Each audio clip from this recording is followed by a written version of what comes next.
এই চিলেকোঠার ঘরে থেকেই সূর্যদের গোটা বাড়িটাকে ধ্বংসস্থল বানিয়ে দেওয়া সব ধরনের পরিকল্পনা করবে নীলু। হ্যাঁ বন্ধুরা, ভিডিওতে লাইক দিয়ে দেখতে থাকুন।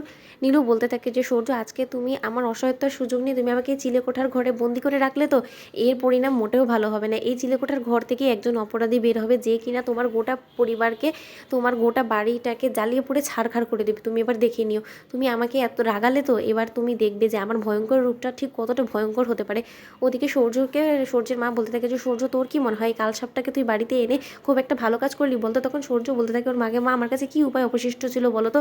সেদিন দাদাভাই আমাকে ডেকে বললো ওরা নাকি আর নীলুকে সহ্য করতে পারছে না, আর অধিকার স্বরূপ তো নীলুর আমার কাছেই থাকার কথা। ওর সব ভরণ পোষণ থেকে শুরু করে সব জিনিসের ওর জন্য তো আমাকেই সব কিছু হ্যান্ডেল করতে হবে। তার জন্যে আমিও তাদের কথা না ফেলতে পেরে ওকে এক পর্যায়ে বাধ্য হয়ে বাড়িতে এনেছি।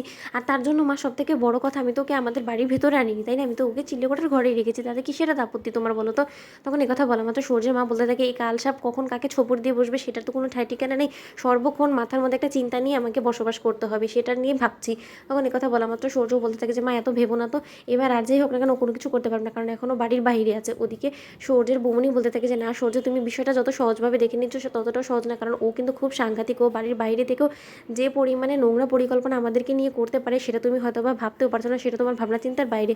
তখন কথা শোনা মাত্র সূর্য বলতে থাকে যে দেখি না কি করে, তারপরে সুযোগকে বুঝে ওর একটা ব্যবস্থা করে ফেলবো। আমি ইতিমধ্যে আমাদের ডিভোর্সের জন্য নোটিশের জন্য অ্যাপ্লাই করে ফেলেছি মা, তুমি ওসব নিয়ে একদম চিন্তা করো না। ওদিকে নীলু আড়াল থেকে শুনে বলতে থাকে যে যত তাড়াতাড়ি ডিভোর্সের নিয়ে আমার কাছ থেকে তুমি মুক্তি চাও না কেন, আমি যখন এবার বের হবো তখন তোমাদের গোটা বাড়ির সব কিছু লুটপাট করে সব কিছু একবারে চিরতরে বিষিয়ে দিয়ে ধ্বংস করে তারপরে এবার এই নীলু বের হবে। ওদিকে নীলু বলতে থাকে যে না, যখন আমার ভবিষ্যৎটা সূর্য ঠিক করেই ফেলেছে যে ও আমাকে আর রাখবে না, তাহলে আমার ভবিষ্যতের জন্য তো আমাকেই চিন্তা ভাবনা করতে হবে। আর আমার ভবিষ্যতের জন্য যা যা প্রয়োজন, অর্থের সহযোগিতা তো কেউ আমাকে করবে না, তাই অর্থের জোগাড় যন্ত্র আমাকেই করতে হবে। সেটা শুরু করবো আমি এ বাড়ি থেকে, তোমাদের বাড়ি থেকেই, লকার থেকেই হাজার হাজার টাকা আমি লুটপাট করব, কিন্তু সেটা তোমরা টেরও পাবে না। দেখো নিও সূর্য, তোমাদের সকলের ঘুমের ঘোরের সুযোগ নিয়ে আমি এবার কি হারে লুটপাট করি সেটা এবার তোমরা দেখবে। ওদিকে বলতে থাকে নীলু মনে মনে যে না, এত সহজে তো আমি ওদের বাড়িতে ঢুকে পড়তে পারবো না। এটার জন্য আমাদের আগে একটা জিনিস খেয়াল রাখতে হবে, যাতে ওরা ঘুমের ঘোরে থাকে, আর ওদেরকে ঘুম পাড়ানোর জন্য ঘুমের মেডিসিন তো আমাকে লাগবেই। ওদিকে